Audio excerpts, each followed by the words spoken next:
ఇతర భాషల్లో మీరు ఎందుకు విజృంభించలేదు? విజృంభించలేదంటే ఇదే నువ్వు చెప్పావు కదా, ఏంటి ఎదటి వాళ్ళు కన్ను కొట్టుడు గుద్దుకోవటాలు అవి ఇతర భాషల నుంచి అయ్యాయి. ఇతర భాషలు అంటే మనం వేరే భాష వాళ్ళం కదా, అట్లాంటివి ఉంటాయి. అలా వెళ్ళలేని వాళ్ళకి పెద్ద అవకాశాలు తక్కువ ఉంటాయి. ఇప్పుడు మన వాళ్ళు మంచివాళ్ళు, నీకు 100% చెప్పనా, నువ్వు ఎటు నుంచి ఎటు తిరగేస్తున్నా మనమే జేబు కొట్టి పారేసుకుంటాను తప్పితే ఎదటాళ్ళ దగ్గర నుంచి తెచ్చుకోవడం తెలుగు వాళ్ళకి పెద్దగా తెలియదు. తెలుగు సినిమా వాళ్ళంత అమాయకులు ఇంకెవరు ఉండరు. ఎందుకంటే వేరే భాషలు వాళ్ళకి కోట్లు సంచుల్లో వేసి ఇచ్చి వాళ్ళు తింటామన్నాయన్ని తినిపించి, వాళ్ళ ఊళ్ళో తింటారో సస్తారో అది వేరే విషయం, తినిపించి చక్కగా మెత్తగా ఉండే హోటల్ రూమ్స్ ఇచ్చి వాళ్ళని జీవితాలని ఎంజాయ్ చేసేలాగా చూసి విమానం ఎక్కించి పంపించి బీపీ చూపిస్తారు మన వాళ్ళు. వాళ్ళది ఎందుకంటే మొహం పెద్ద అవసరం, తెలుగు రాదు కదా వాళ్ళకి. అవును అవును అవును. అప్పుడు కూడా లక్షలు ఇస్తారు.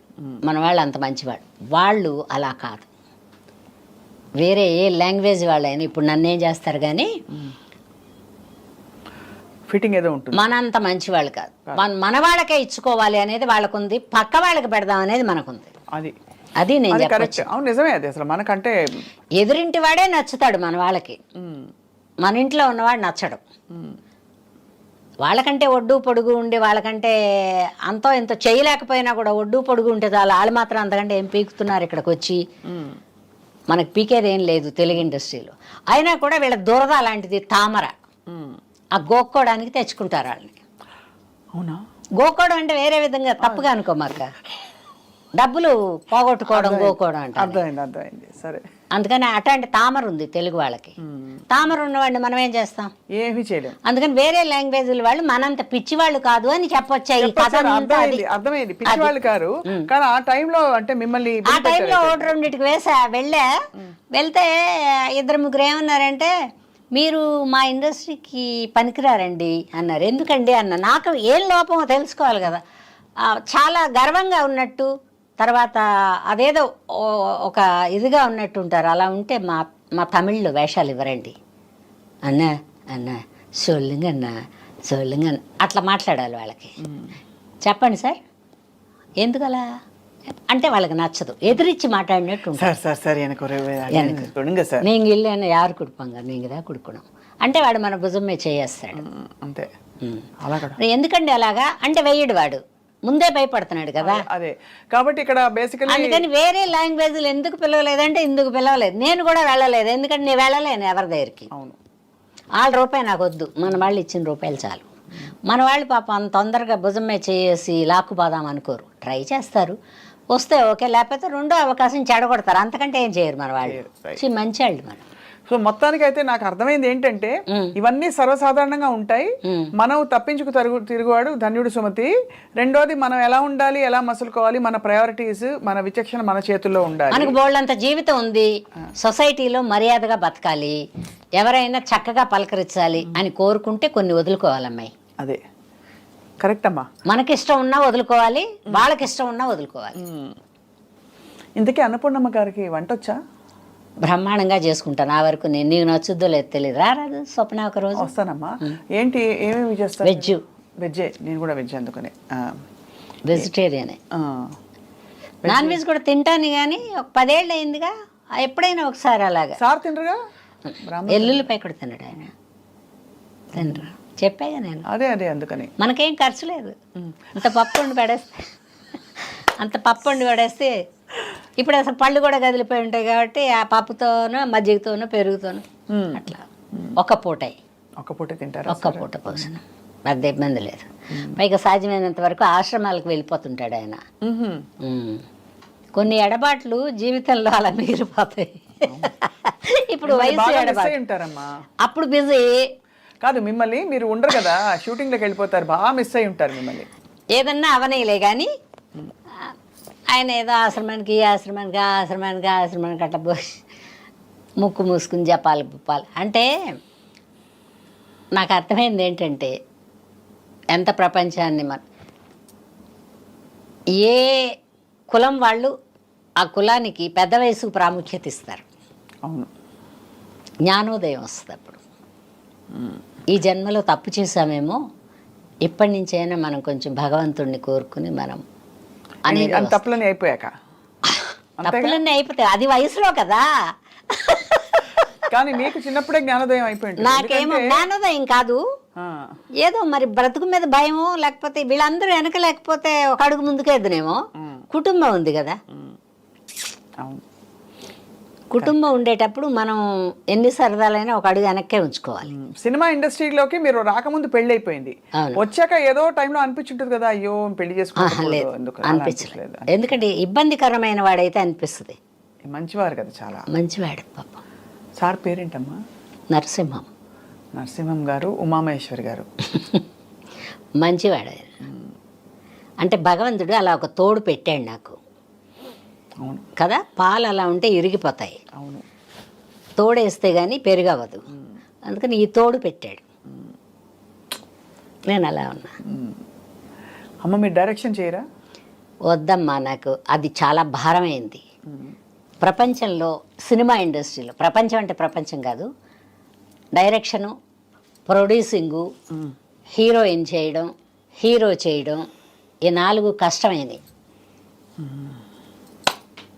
4 పాత్రలు కష్టమైనవి. కాబట్టి అవన్నీ వద్దని చక్కగా అమ్మ అంటే ఎందుకు, వాళ్ళు పిలిస్తే వాళ్ళు చెప్తారు, మనం చేస్తాం.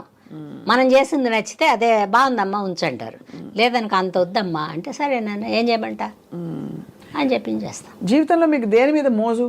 చీరలా, బట్టలా, బాగా రెడీ అవ్వాలనా, మనుషుల, మంచి ఫుడ్డా, నగలా, ఏమిటమ్మా? నాకు ఏది ఇష్టం అని ఎలా చెప్పను నేను. అంటే జనరల్గా మనకి స్వతహాగా అప్పుడు నన్ను అడిగారు అనుకోండి, నాకు నగలు పెద్ద అంత ఉండదు, బట్టలు పిచ్చి, బట్టలు కొనుక్కోవడం ఇష్టం, కొత్త బట్టలు. ఎన్ని కొత్త బట్టలు ఉన్నా ఇంకా కొత్త బట్టలు ఉంటే బాగుండు అనిపిస్తుంది కదా. మీకు? నాకు ఇలాంటి ఇష్టాలు ఏం లేవు, కానీ అందరూ మా కుటుంబంలో, ప్రపంచాన్ని నానని నేను, మా కుటుంబంలో ఉండే వాళ్ళందరూ నేనున్నంత వరకు బాగుండాలి. అబ్బా, అయితే మీరు పెద్ద కొడుకు మెంటాలిటీ మీది. నాకు అదే ఇష్టం.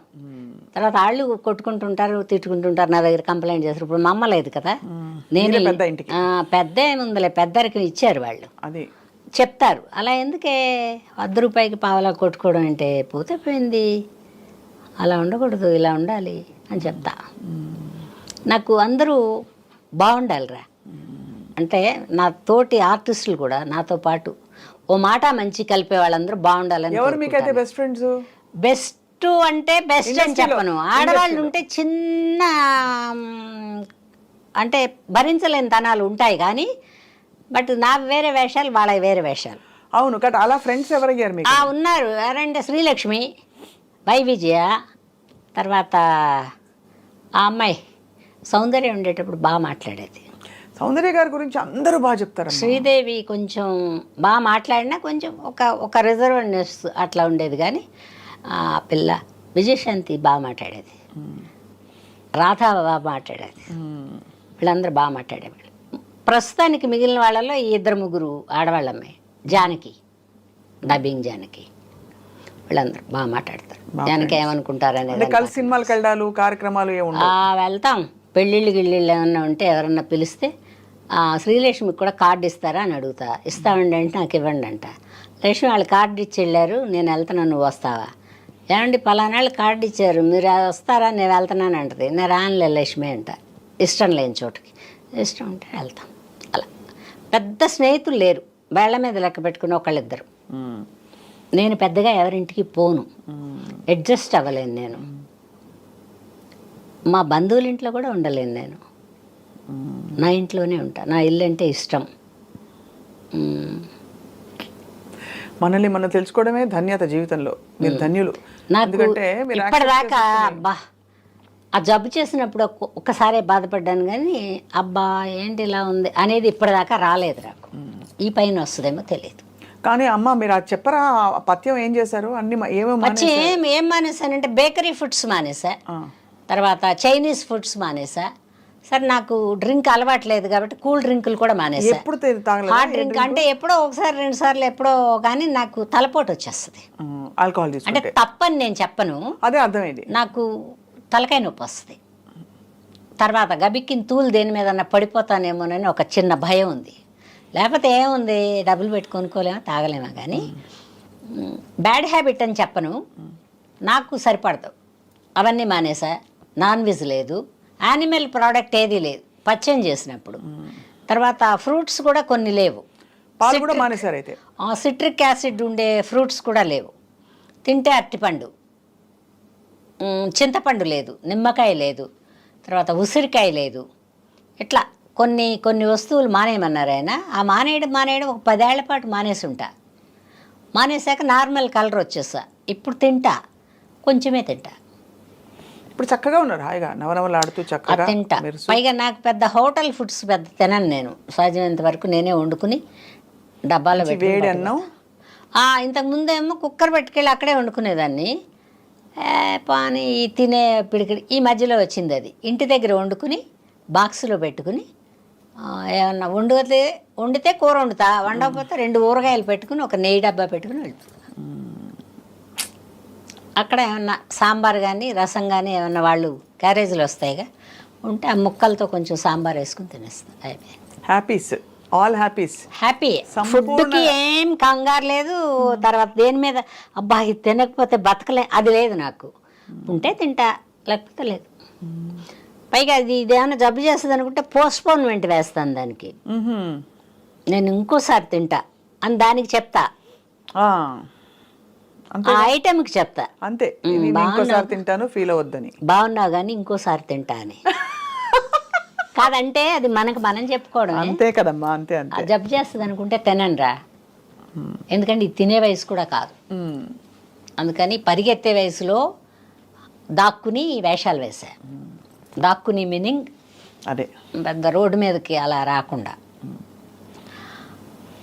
ఒక మిడిల్ వయసు వచ్చిన తర్వాత దాక్కోవాల్సిన అవసరం లేదు, కానీ వెళ్ళలేము. ఇంట్లో ఏవో ఒక బాధ్యతలు పనులు అట్లా ఉన్నాయి. మా అమ్మాయి వెళ్ళిపోయిన తర్వాత, మా అమ్మ కూడా వెళ్ళిపోయిన తర్వాత ఇప్పుడు అసలు పెద్దగా ఎక్కడికి వెళ్ళబుద్ధి కావట్లా. ఉంటే వర్క్, అది కూడా ఎందుకంటే అందరూ కనపడతారు, కొత్త కొత్త వాళ్ళు వస్తారు. వాళ్ళు ఎలా ఉన్నారు, మనం వచ్చిన రోజుల్లో మనం ఎలా ఉన్నాం, వీళ్ళు ఎలా, అట్లా కంపారిజన్. దానికని వెళ్తా అప్పుడప్పుడు. అంటే నెలకు 5 రోజులు 10 రోజులు పని చేస్తా. ఒకవేళ 5 రోజులు 10 రోజులు పని లేకపోయినా ఏం బాధపడను నేను. చెప్పాక నేను ఏ వయసుకి ఏమి ఇవ్వాలో అవన్నీ ఇచ్చేసాడు దేవుడు. ఇప్పుడు కూడా నాకు అన్నీ ఇచ్చాడు. ఉంటే వర్క్ చేస్తా, లేకపోతే కూడా ఎవరిని అడగడాలు మర్చిపోయా ఇట్లా అంతా రావు నాకు మాటలు.